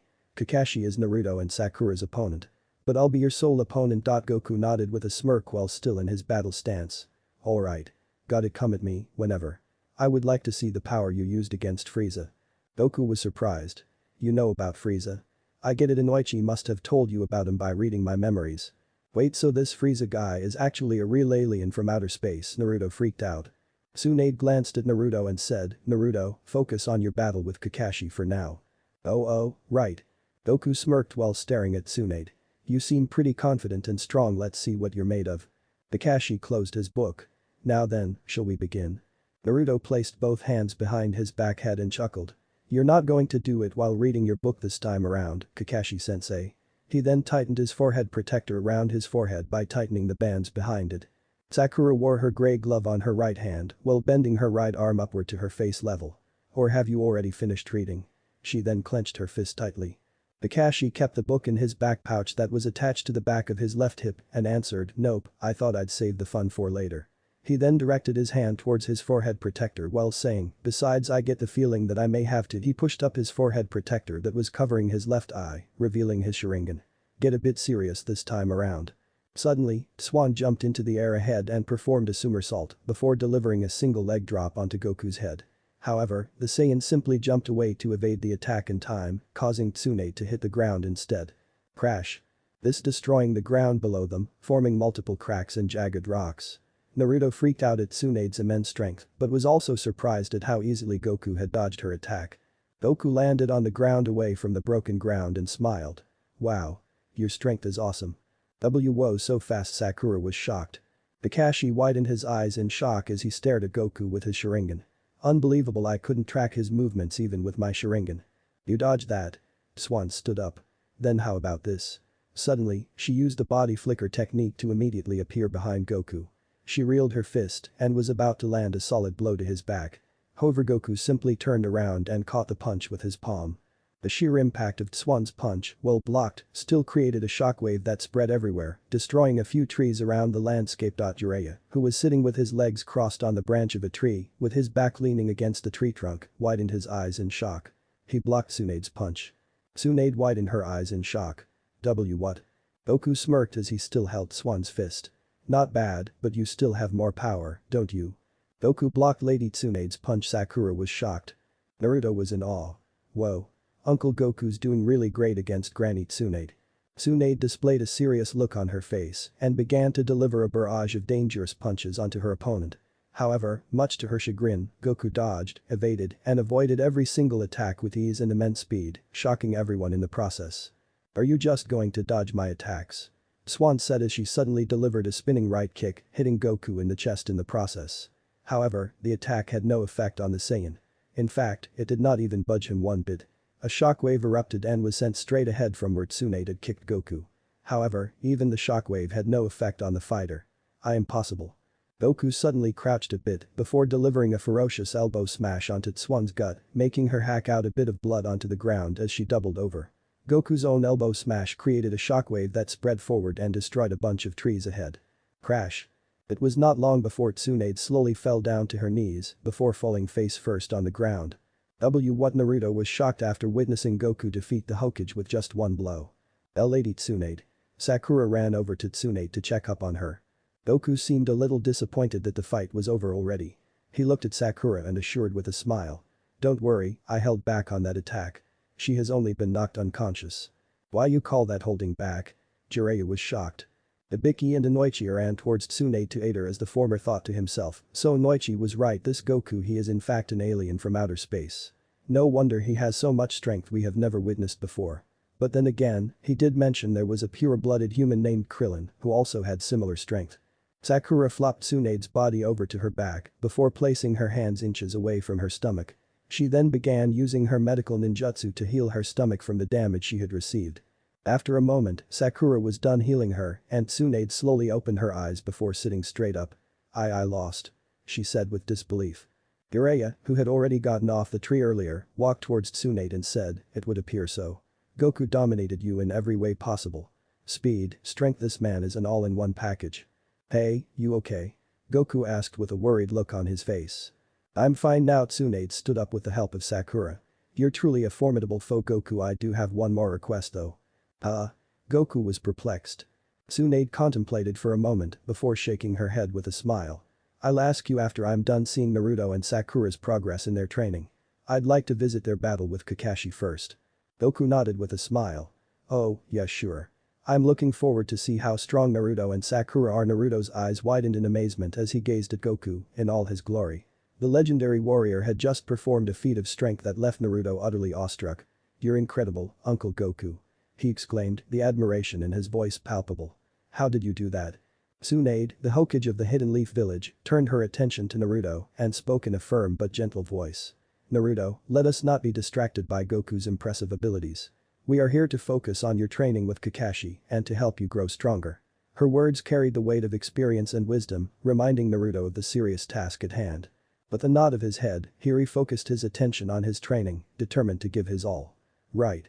And with that, Naruto and Sakura fixed their attention back at Kakashi, who was still surprised by what Goku had done earlier. It was not long before Kakashi regained his composure, before clearing his throat and saying, "Alright then." With a burst of energy and a fierce determination burning in his eyes, Naruto sprang into action, charging straight towards Kakashi, surprising Sakura in the process. Suddenly, Naruto hurled a barrage of shurikens in Kakashi's direction. But Kakashi slipped beneath the flying blades with effortless grace, his body moving with the fluidity of a seasoned warrior. In one fluid motion, he reached for the pouch at his waist, deftly pulling out a handful of shurikens of his own. Without missing a beat, he launched them at Naruto. Naruto's instincts kicked in, and he leapt into action with the grace and agility of a fox. With a mighty jump, he soared 15 feet into the air, his lithe body cutting a graceful arc through the sky.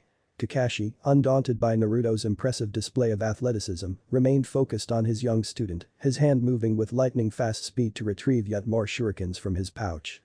With a flick of his wrist, he sent them hurtling towards Naruto, who was now suspended in midair like a bird of prey. Naruto crossed his fingers like a plus sign in front of his chest while in midair and said, "Shadow Clone Jutsu." In a puff of white smoke, a perfect clone of Naruto appeared at his side, its features mirroring his own with uncanny precision. In a show of incredible teamwork, the clone seized Naruto's arm, its grip firm and unyielding, and dragged him out of harm's way. With a grace and fluidity that belied their youth, they evaded the barrage of shurikens with ease. Kakashi, who had slipped down earlier to avoid the shurikens, was currently on all fours, with his body just inches away from the ground. He stared at Naruto with a serious look on his face and thought to himself, not bad. Nice. Since he was trapped in midair, he used a shadow clone to move himself out of harm's way. Sakura thought to herself with a smirk. Goku was in awe as he keenly observed Naruto. Whoa, that reminds me of Tien's multiform cloning technique. To be continued. Chapter 7. Goku was in awe as he keenly observed Naruto. Whoa, that reminds me of Tien's multiform cloning technique. Kakashi wasted no time and quickly sprang towards Naruto. However, as soon as the original Naruto and the clone Naruto landed on the ground, the original said, "Transform." That's when the clone transformed into a giant shuriken, its edges glinting dangerously in the sun, and Naruto caught it. His back was currently facing Kakashi. He was about to turn around and throw the shuriken at Kakashi when the Jonin suddenly caught Naruto's arm and prevented him from throwing the large shuriken before tackling the blonde ninja to the ground, kneeing his back in the process to prevent him from moving. Kakashi then pointed his kunai at Naruto, who was pinned to the ground with his free hand. Okay, that's as far as you go. He then thought to himself, he's gotten pretty tall. Kakashi turned his head to the left till he could see someone behind him from the corner of his eye. And not only that. Apparently, the real Naruto was behind Kakashi, pointing his kunai with one hand towards the low of his teacher's back. Naruto chuckled as Kakashi thought to himself, his timing with the shadow clone jutsu has gotten better. Goku was in awe as he continued to spectate the battle. Wow. This Naruto guys is a strategic fighter as well. You've grown, Naruto. However, Kakashi closed his eyes for a moment with a smile on his face before reopening his eyes. Well, it seems that you're just as impatient as ever. I haven't even said start yet, have I? Now then, let's begin. Naruto smiled confidently, with Sakura sharing the same expression on her face. The copycat ninja then said, "Ready, start." And with that, he suddenly disappeared in a puff of smoke, shocking Naruto and Sakura. Damn it. I've been fooled. Naruto displayed an irritated look on his face. Sakura frowned and waved her arms around in frustration for 2 seconds. Come on, Naruto, you goof. As Naruto and Sakura glanced around their surroundings in search for their sensei, Goku stared at the ground and thought to himself. Hold on a minute, I can sense Kakashi's Kai in the ground. Wait, is that where he's hiding? I probably shouldn't tell Naruto this, as this is a test for both of them. Oh well, he then directed his attention back at Naruto and Sakura. I'll allow them to figure it out themselves, if they can. To be continued. Chapter 8. Training Grounds. Naruto and Sakura vs Kakashi. Kakashi runs through the woods as he spots both Naruto and Sakura hiding behind their trees. He believes it to be a rookie mistake and reminisces back to their first bell test when Sakura and Sasuke managed to hide properly, but Naruto could not. He is awakened from memory lane by shuriken hurtling towards him, thrown by Naruto. As he evades the attack, Sakura comes from behind and uses her massive strength to break the ground beneath him. Kakashi heads for the tree branches, only for Naruto use his shadow clone technique and send multiple shadow clones against him. Kakashi decides to use Taijutsu to deal with the clones, however, after there are only 3 clones remaining, Kakashi opens the first gate and uses the front lotus on the 3 Naruto shadow clones, both Naruto and Sakura, recognizing the technique as one Rock Lee uses. After the 3 shadow clones are taken care of, Kakashi wonders where the real one is, only for the real Naruto to announce his presence and come barreling at Kakashi with the intent of using 1000 years of death. Kakashi, horrified at the mere thought of being struck by that technique, evades the attack and retreats. As Naruto and Sakura continue to head through the woods to find Kakashi, they are stopped in their tracks by an injured Sasuke. Struck with kunai in his body, Sasuke tells Naruto and Sakura that he managed to escape from Orochimaru and asks the pair to help him. Sakura, however, instantly recognizes the trick as a genjutsu and dispels it, while at the same time pinpointing Kakashi's true location. Naruto then creates a shadow clone to prepare his Rasengan and uses Rasengan on the tree that Kakashi is hiding behind. Kakashi manages to dodge the Rasengan and ponders on a time when it was easier to fool Sakura with a genjutsu. Naruto claims that he would never fall for any of Kakashi's old tricks, only to spot the bells on the floor. Exclaiming that Kakashi must have dropped them while dodging, Naruto rushes towards them before Sakura can stop him. Naruto is ensnared by a rope before he can get the bells, prompting Kakashi to state that Naruto still falls for the same old tricks.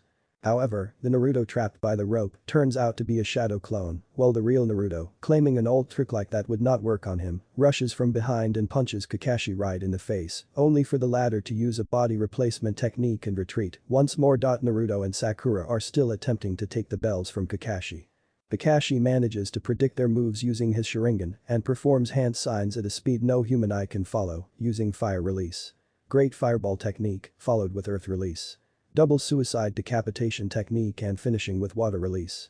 Water dragon bullet technique. Unable to land a hit on Kakashi, Naruto and Sakura have no choice but to retreat and devise a new strategy. Kakashi also retreats, remarking how his Sharingan is exhausted by Naruto and Sakura's efforts. He contemplates taking the time to finish his Icha book, but remembers that Naruto and Sakura are too tough for him to fight while simultaneously reading. Naruto remarks how Kakashi's intelligence exceeds Shikamaru's, how his sense of smell is greater than Kiba's, how his Taijutsu surpasses that of Rock Lee's, and how his Sharingan is more powerful than Sasuke's. Nonetheless, Sakura states that a great ninja like him must have some sort of a weakness. After deliberating on the thought, Naruto discovers Kakashi's weakness and shares it with Sakura. The pair then track down Kakashi and launch a frontal attack. As they rush towards him, Naruto begins to spoil the ending of Jiraiya's book. Not wanting to hear spoilers, Kakashi covers his ears, but realizes his Sharingan can still read Naruto's lips. Exclaiming at Naruto to stop, Kakashi closes his eyes as well, and Naruto and Sakura take the opportunity to take the bells from him, successfully passing the test. As all of this were going on, Goku, Tsunade, Jiraiya, Shizune, Inoichi, and Ibiki were watching the battle unfold from the distance. Later, Tsunade was currently facing Goku with a distance of 12 feet in between them, as Naruto, Sakura, Kakashi, Jiraiya, and Shizune stood near the Hokage. Tsunade stared at Goku and said, "Goku." Goku gazed at Naruto and Sakura with a smile on his face. "I'm impressed with your skills. You're a lot stronger than I thought, Naruto, Sakura. With some extra training, you could possibly learn the Kamehameha wave." "The cane what?" Naruto was baffled. Tsunade interrupted, "Sorry for the interruption, but I do have a request, Goku." Goku returned his attention back at Tsunade and asked, "What is it?" Tsunade displayed a serious look on her face. "I believe your story regarding the battle with the alien known as Frieza. Inoichi has no doubt about it. However, I do have a request." She then folded her arms. "Are you able to turn into a Super Saiyan like you did with Frieza?" Goku was slightly surprised. The Hokage wanted him to see his transformation. The Saiyan remembered that the power-up awakened due to rage. Would he be able to awaken the same transformation once again? He did remember he transformed into a Super Saiyan twice against Frieza, so he should be able to do it a third time. Only one way to find out. Goku nodded with a serious look on his face. "Alright, I'll show you the Super Saiyan transformation. I don't know if I can pull it off again, but I'll give it a shot." Super Saiyan? Naruto was perplexed. He then glanced at Tsunade and asked, "Oi, Granny Tsunade, what is he talking about?"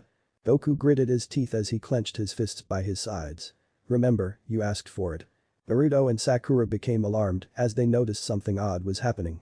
The ground below them began to shake slightly, and Goku was currently crouching slightly with his fists next to his sides and his elbows bent. With that, Goku began groaning, trying to summon the Kai of a Super Saiyan. Kakashi widened his eyes in shock as he quickly activated his Sharingan and said, what is this? His chakra levels is rising even further than before. That chakra armor of his it's strengthening further. Goku? Naruto was slightly frightened. What are you doing? Goku continued to groan as his hair began to get spiky and flashed golden colors. It was not long before a golden aura surrounded Goku and the Saiyan's spiky hair turned golden. Hiya. And with that, Goku transformed into a Super Saiyan, destroying the ground a bit below him and causing a mini crater in the process from where he was standing. His eyes were now green and he was enveloped in the powerful aura of a Super Saiyan. Goku, in all his glory, was now in his Super Saiyan transformation. The Saiyan stood tall before staring at Tsunade with a serious look on his face. This is the transformation you requested for. What's next? Now do we go for round 2 Naruto, and everyone else widened their eyes in shock, some of them even had their jaws fall down. They couldn't believe what they were seeing. But the person who was shocked the most was Tsunade. Swan trembled at the sheer pressure from Goku's Kai.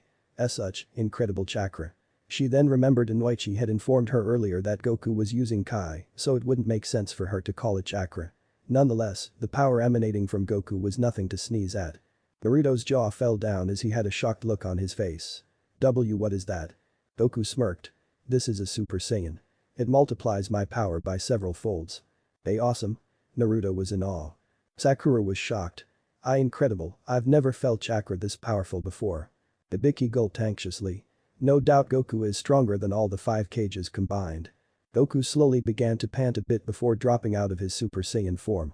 He was now back in his base form with his hair back to its normal hairstyle. His hair color was now black, along with his eyes, and the golden aura faded away. The Saiyan exhaled slowly and then revealed, I think I need to learn how to manage the Super Saiyan form without much stamina drain. Super Saiyan? Is that what you call it? Naruto was in awe. Goku smiled at Naruto. Yep. Well, that was what the Vegeta was calling it as, so I decided to stick with that name. The Vegeta Tsunade mumbled as she remembered the name vividly. Inoichi had informed her about Vegeta, the prince of all Saiyans who had been killed by Frieza but was later revived back thanks to the Dragon Balls. She then glanced at Goku and said, thank you, Goku, for showing me the Super Saiyan transformation. Naruto ran up to Goku and pleaded, Uncle Goku, can you please teach me how to transform into a Super Saiyan, too? Goku chuckled. That's not something you can pull off. It's only something we Saiyans can do, as far as I know. Oh, really? Well, how about you train me instead? I need to get stronger. Sure. I'll train you. Naruto stood tall and looked slightly sad. After all, I need to bring Sasuke back. Sakura was saddened a bit. Naruto. Before Goku could respond, his stomach began rumbling. He then asked, can we get something to eat? Naruto's stomach rumbled as well. Yeah. I want some Ichiraku ramen. Tsunade smiled and walked past Goku and Naruto before stopping in her tracks and saying, let's go back to the village. Goku grinned. Alright. What are going to eat next? Ichiraku ramen. Naruto smiled. Again? Goku was baffled. He then smiled. Well, I don't really mind. The ramen from last time was great. The next day Hokage office morning time. Lady Tsunade, can Goku's spaceship be repaired? Shizune asked while standing in front of the Hokage desk. Behind the desk, Tsunade was sitting on a chair in front of the desk with her elbows rested on the table, her fingers laced together. Goku, who was also present in the room, rubbed the back of his head and asked, I don't mind staying here for a bit before actually leaving back to my Earth, but I do hope a space pod can be fixed. Swan smiled at Goku. No worries. Although it's alien technology, our scientist will get it repaired. Although, it may take a month's time or more. Goku looked excited. Awesome. While I wait for the space pod to be repaired, I should train for a bit. Goku, would you like to be part of Team Kakashi? Team Kakashi? You mean teaming up with Naruto? Yes, precisely. Think of it as your training to get even stronger. I believe the Super Saiyan transformation isn't the peak of your power. You can get even stronger. Wait, really? Are you saying there is a level beyond Super Saiyan? Tsunade blinked, slightly surprised. Oh, I meant if you trained your normal state and increased your base form's power level, then your Super Saiyan power-up would be even stronger. Goku was surprised by Tsunade's advice. It was not too long ago since he had achieved the form, and yet, the Hokage had already given him good advice regarding his transformation. I never thought of it that way. Goku mumbled. He realized Tsunade was right. If he increased his base form power level, he would be able to get much stronger and progress faster. On top of that, he began to now wonder what if he had trained his Super Saiyan state as well. By mastering both his base form and Super Saiyan state, he could even become stronger than before. Tsunade smiled. While we wait for your space pod to be repaired, I'd like to assign you to Naruto's team as a form of training. Plus, Naruto could use someone like you as motivation. You, Naruto, Sakura and Kakashi will be going on missions. Goku smashed his fist onto his palm in front of his chest and smirked. Alright. Who's our first opponent? Apparently Saiyan thought missions meant fighting strong opponents. Well, that was true for the most part, some missions also consisted of babysitting, delivering scrolls, and the such. Of course, Tsunade, knowing how strong Goku is, decided to give him a proper mission. Goku glanced behind his shoulder, sensing a few Kai signatures behind the Hokage's office's door. With a smile on his face, he said, "Oh. Naruto. Sakura. Is that you?" The door opened, revealing Naruto, Sakura, and Kakashi. All three walked inside as Naruto greeted, "Yo, Uncle Goku." Goku turned around to face Naruto. "Yo. Swan said I'll be assigned to your team and we will be fighting strong opponents together." "You mean missions?" Sakura asked, wanting to clarify her doubt. "Yeah. Basically." Goku then turned around to face the Hokage. "So who is my first opponent going to be?" Naruto appeared close to Goku along with Sakura and Kakashi. However, before Tsunade could say anything, the doors of the office flung open, revealing a woman with long black hair. She ran inside and rushed towards the Hokage's desk. She said frantically, "There's trouble, Fifth Hokage." "What's all the commotion?" Tsunade wondered. "We just received an emergency message from the sand." "An emergency message, you say?" "This is what we have deciphered." The woman handed over an A4 size paper containing some contents. With that, Tsunade took it from her and began to read it. A moment passed by, and the Hokage said, What? What's wrong?" Goku asked with a serious look on his face. Naruto took a few steps forward before asking, "Hey, what happened?" Tsunade placed the paper down on the paper, gazed at Naruto and Goku, and answered, "The Kazekage of the Hidden Sand has been taken by members of the organization called Akatsuki." Naruto frowned. "Gaara. The Kazekage?" Goku was confused. The Kazekage is the leader of the Sand Village. He has been abducted by a criminal organization known as the Akatsuki. Tsunade explained. "We have more information concerning the Akatsuki. And so, the Hidden Sand has officially requested our help." Realize dawned on Shizune's face as she looked at her boss, flabbergasted. "Lady Tsunade, you're not going to be sending Team Kakashi, are you?" Tsunade closed her eyes. "This is a time of emergency. I can't be wasting on personnel selection." She then opened her eyes and gazed at Kakashi. "And besides, we've got someone here who has actually fought against the Akatsuki." She then looked at Goku. "And Goku, the strongest being in the universe. I will now issue Team Kakashi a new mission. Go to the village hidden in the sand. Find out what's going on and report back to the Leaf. After that, you will follow the orders of the Hidden Sand. And provide them with backup." Shizune hesitated for a moment but then remembered how easily Goku had defeated Swand. Ibiki stated Goku's power to be even stronger than all the 5 cages combined. All those put into consideration, there should be nothing to worry about, right? Goku nodded with a serious look on his face. "Alright, count me in. Where do we start?" Ibiki continued. "Outside the Leaf Village main gate with Goku, Naruto, Sakura, Kakashi, Tsunade, and Iruka." "Okay, we're off." Naruto informed, tugging onto his backpack that was secured on his back. Iruka closed his eyes for a moment before reopening them and smiled. "Naruto, good luck." Naruto glanced behind his shoulder at Iruka and nodded. "Thanks." Goku stared at the distance ahead of him for a moment before turning to Tsunade and asking, "So, where is this sand village, anyway?" However, before Tsunade could formulate a response, Jiraiya landed on the ground in front of Team Kakashi with style and greeted, "Yo. Are you off on a mission, Naruto?" Naruto nodded with a smile at his master. "That's right." "Oh, right." More importantly, Jiraiya walked past Team Kakashi and strode over to Tsunade. Once he was in front of her, he stopped in his tracks and informed, "Tsunade, I've got some important information for you. The Kazekage of the Sand." "I know." Tsunade interrupted. She then pointed her finger at Team Kakashi and continued, "I'm just about to send them off to the Sand Village." Jiraiya turned around with a surprised look on his face and stared at Team Kakashi for a moment, also noticing Goku in the process. He then shifted his body towards Tsunade's direction, got close to her, and whispered to her ear while placing a walled hand near the side of his mouth, "You know about the Akatsuki and Naruto, don't you?" "It's an emergency situation, you see." Tsunade responded. With her eyes closed. "I just made the best choice I could." Jiraiya narrowed his eyes at the Hokage with a slight groan, his expression tightened with slight irritation. "Oh, come on. Besides, Naruto is tagging along with Goku. So it shouldn't be a problem, right?" Tsunade added. She then gazed ahead at Goku and answered, "Oh, and Goku, as for your earlier question, Kakashi will guide you towards the sand. And you're even allowing Goku, an alien, to come alongside with Naruto. The man has the power to destroy planets." "That is true. But he's on our side. And I believe he will be a valuable asset to the Leaf, as well as a great friend and trainer to Naruto. There's still much to learn about Goku, but I believe I made the best decision so far." Jiraiya turned around and ambled towards Team Kakashi before facing Naruto and gesturing him to follow him. "Come here, Naruto." He then turned to his left and took a few steps ahead as Naruto decided to follow his master. Once they were a little away from the group, Jiraiya got close to Naruto and whispered, "Listen up, Naruto. Don't get reckless against the Akatsuki." Naruto frowned. "They've got business with me, so this time I'll go to them," he said with determination in his voice. "You've indeed gotten stronger, but if you don't keep your cool, you'll just be asking for trouble. Losing your cool right away is a bad habit of yours." Naruto stared at the ground below him whilst gritting his teeth in anger. Noticing the disturbed ninja, Jiraiya crouched down a little and placed both his hands on the blonde ninja's shoulders before saying softly, "Naruto, I think you already know this, but don't use that power." "I know." Jiraiya then retreated his hands back to his sides before walking towards Goku. Once he got close to the Saiyan, he stood still and said, "Goku, I hope with your incredible strength, you can bring everyone back to the village safely. Leave it to me, although, I do have a question. How strong are the Akatsuki?" Goku wondered. "They're incredibly strong. They're versatile and skilled enough to become criminals that wreak havoc in the 5 great nations.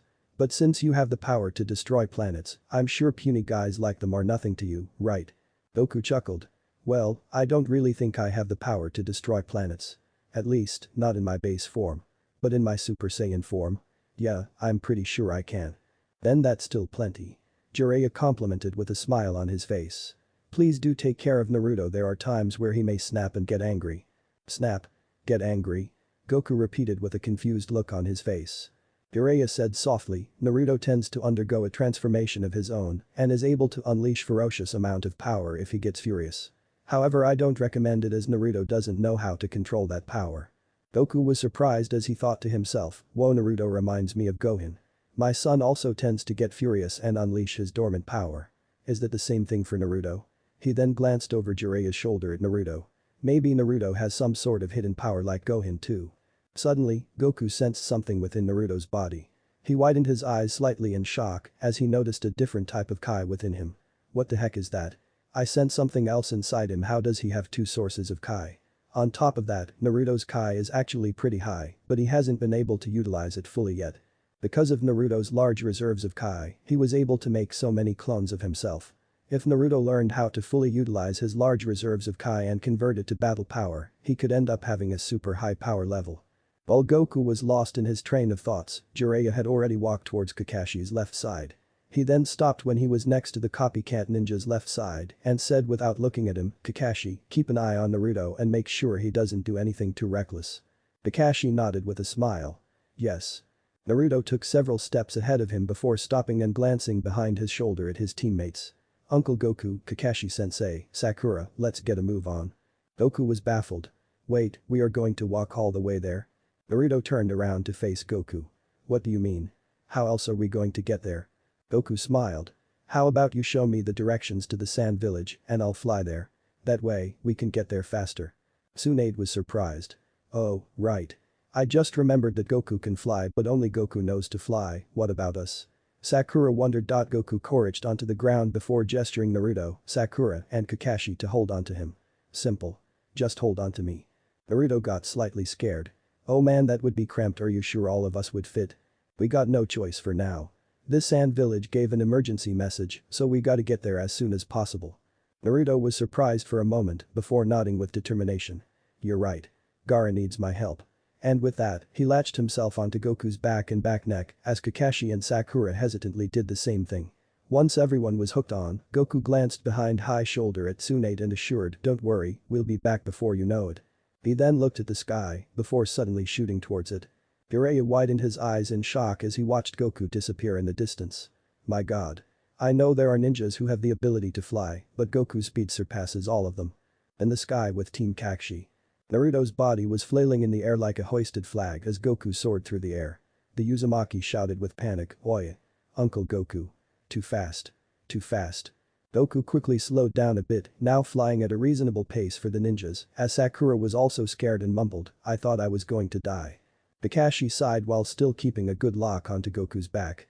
"Good grief, this is a bit too crowded." Goku looked worried. "You're right, it is crowded." But then his expression turned into a joyful one when he decided to ask, "But hey. Tell me the directions towards the sand village and how it looks like so I can find it better." Kakashi nodded with a serious look on his face whilst pointed over to the yonder. "It's that way, if you fly us to that direction, you should come across a village in the desert." Goku looked over at where Kakashi was pointing and nodded with a confident smile on his face.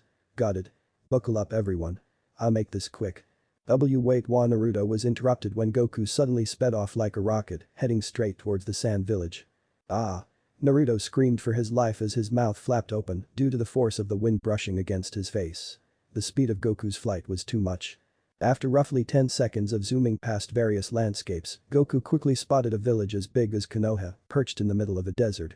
Upon spotting it, he slowed down before stopping in midair. Naruto, Sakura and Kakashi were disoriented. They had almost lost their grip onto Goku in the process. However, in the end, they were able to make it. Apparently, thanks to Goku's incredible speed, they were able to reach the sand village in just roughly 10 seconds. Kakashi hyperventilated as Goku quickly descended onto the desert below him, his shoes touching the sand. With that, Naruto, Sakura and Kakashi let go off Goku and fell onto the sand back first, panting heavily. "Didn't I tell you to slow down?" Naruto was exhausted as he slowly got back to his feet. Sakura staggered back to her feet as Kakashi did the same and helped Sakura to stand up. Goku chuckled nervously and rubbed the back of his head and apologized, "Sorry, I should have been much slower." Naruto was still drowsy. However, his drowsiness faded away eventually as he noticed the landscape around him and widened his eyes in shock. Wait, a desert. Kakashi was shocked. Unbelievable. It would have taken roughly 1.5 to 2 days' time to reach the sand village by foot. But Goku just took us there in almost an instant. He then stared ahead at the distance and saw the sand village. Sakura was in awe. "Goku, you truly are amazing." Naruto grinned like a fox. "Oh hell yeah. That's Uncle Goku for you." "Alright, from here on, we walk," Kakashi informed, and with that, he began walking ahead. However, Naruto ran ahead past Kakashi and towards the sand village. With an angry and frustrated look on his face, the blonde ninja shouted, "Gaara." Sakura reached her hand out to Naruto and called out, "Naruto. Wait up." To be continued. What if Naruto wants nothing to do with Konoha and Dragon Ball, and thanks for watching my video till the end. If you enjoy this content, then do consider subscribing to my channel and leave a like if you guys need the next part, comment down, and thanks for watching the video and see you guys next video.